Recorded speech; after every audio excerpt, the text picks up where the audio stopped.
Hi everyone. So you are thinking about registering for CFA level 1, or maybe you have already registered for CFA level 1 and now you are thinking that you are standing at the base of Mount Everest with calculator in one hand and panic in the other. Don't worry. In this video, I'll discuss about the complete CFA roadmap, that is from registering for CFA level 1 to getting your charter. In this video, we will cover everything including what CFA is, who should pursue it, what all subjects are involved, what is the exam format like, what will you have to do to get your charter once you clear your exam. So by the end of this video, you will know what lies ahead and what it takes to become a CFA charter holder.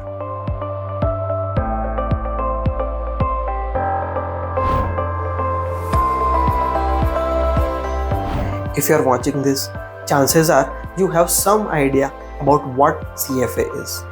But if you are still on the fence, let me give you a quick version. CFA is a course that is designed for those who are looking to work in the investment industry. Think about capital markets, equity research, credit rating, investment management, etc. It includes all those school finance jobs that you have heard about on the LinkedIn. CFA is considered as a gold standard for those who are looking to build a career in the investment industry. And be warned, this is not any other exam that you can just cram for in one night and pass it. For CFA, you will have to give time, commitment, and then you will also need an ability to think like an investor. If you are fascinated by the stock markets, you enjoy analyzing the company, or you dream of managing other people's money, then CFA is the course that is made for you.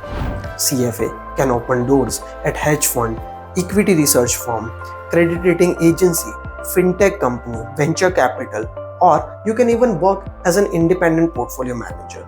So basically anywhere smart people are trying to grow other people's money, they would need a CFA talent. To get your CFA charter, you will have to complete two things. Number one, you will have to clear all three levels of CFA. And number two, you will have to gain 4,000 hours of relevant work experience in at least 36 months. So let's start with discussing about exams. Level 1 is like a crash course on everything finance. This is where your CFA journey begins. CFA level 1 has these 10 subjects, including key areas such as financial reporting and analysis, quantitative methods, economics, ethics. In the exam, you will have 180 multiple choice questions. The exam will last 4.5 hours with 2-hour 15-minute sessions each. In the exam, you will also get half an hour optional break in between. The exam has standalone multiple choice questions. No case study. Here you are tested on your fundamental understanding of the concepts. You can appear for this exam 4 times a year, that is in February, May, August and November. And this gives you plenty of flexibility with scheduling. Just to set your expectations right, over the last 10 years, average pass rate has been around 41%. So yes, it is challenging, but with the right strategy, it is doable. From 2025 onwards, CFA has started giving your actual scores instead of just giving you a pass or fail. This shows you how well you performed in the exam instead of just knowing whether you made the cut.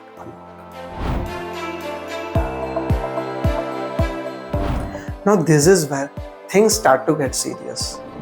Level 2 is not about just understanding the concept. It is focused entirely on the application. Here, even the exam format changes significantly. Instead of getting standalone multiple choice questions like level 1, you will get a vignette style question. These are basically short case studies or scenarios followed by 4 to 6 related questions on that task. For example, you may get a question where a fictional investment bank is facing valuation or ethical dilemma. And what are you supposed to do there? You're supposed to think like an actual analyst and suggest a right course of action. So, this is not a place for a rote learning. If you have made your way through level 1 by cramming formulas and definitions, then level 2 is going to hit you hard. It is about pure understanding of the concepts and critical thinking. There are 88 questions in the exam versus 180 questions in the level 1. Don't get fooled by a smaller number. The questions go much deeper. The exam still lasts 4.5 hours and you can appear for this exam 3 times a year, that is in the May, August and November. You'll be tested on the same 10 subjects, but everything goes a level deeper, from valuation technique to accounting nuances to ethics in the real world scenarios. Historically, average pass rate for level 2 has hovered around 45%, which is slightly higher than 41% in level 1. But don't get fooled by the higher number. Here, the number is higher because we have a crowd that is much more focused, much more prepared, and those who have already cleared the first hurdle.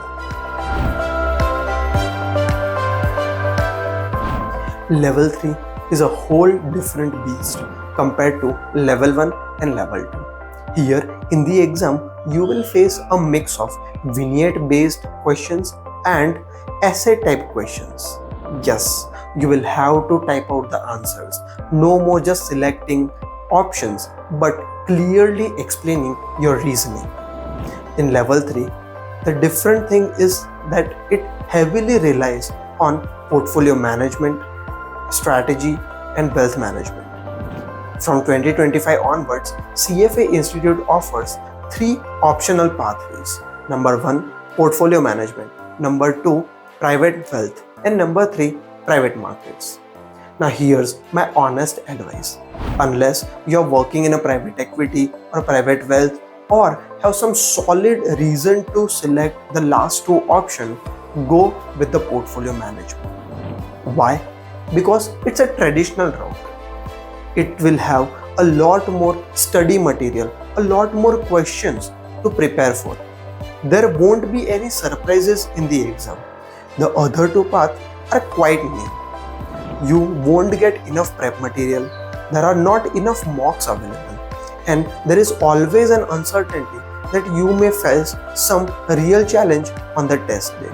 So until and unless you have a strong reason to pick the other 2 options, I would recommend going with the portfolio management.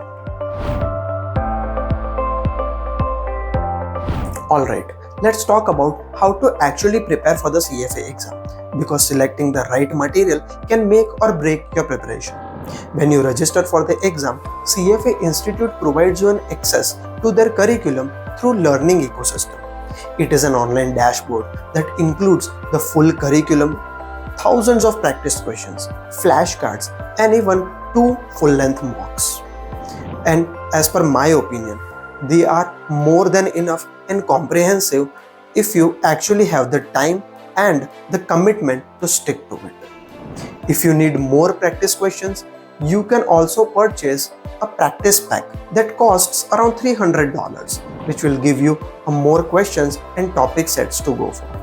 Now, let's talk about the strategy that I followed and many candidates swear by. Number 1, I used Mark Meldrum's video. They are lifesavers, especially if you are working full-time. He breaks down difficult concepts in an easy to understand way. Number 2 are the Schwezer notes. These are condensed summary of official CFA curriculum, but in a lot more easy to understand way. If you are looking to thoroughly prepare for the exam, if you want the deepest understanding of the curriculum, I would definitely suggest you to go with the CFA's official curriculum. If you are already working in the field of finance or just need exam related content and need to save a lot of time, you should go with the Schwezer notes. If you are looking to buy printed version of Schwezer notes, you can get it from Mahakali bookstore in Mumbai. They will ship at your doorstep for a small fee in any part of the India. I would definitely suggest you to go and explore Reddit. There are a lot of dedicated groups that are focused on CFA, where students share the curriculum, strategies, and mocks.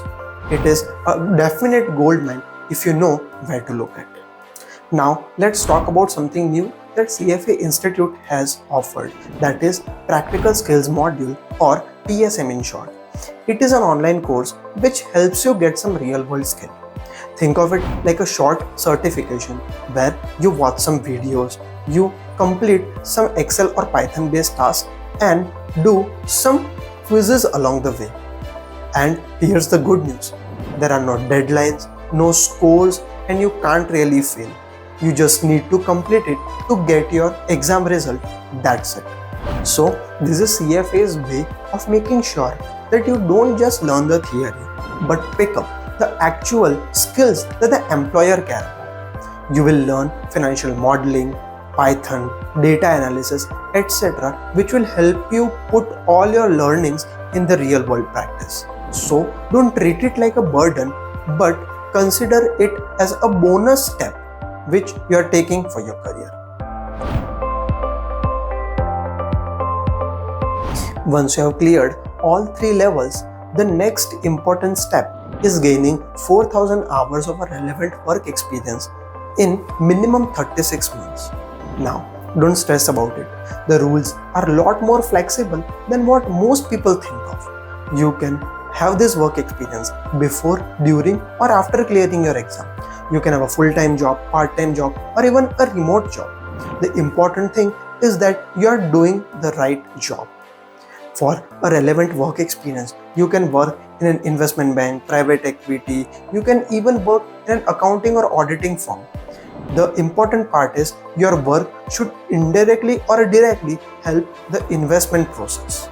Let's say if you are working as an accountant preparing financial statements, those statements will help investors make the right choice, so that counts. So the CFA Institute is not just looking at your job title, but it is looking at the actual impact that your work creates. And once you have completed your 4,000 hours of work experience and cleared all 3 levels, you can finally apply for your CFA Charter and can officially become a CFA Charterholder. Now let's talk about numbers, because CFA is not just about time and effort, but it is about investment as well.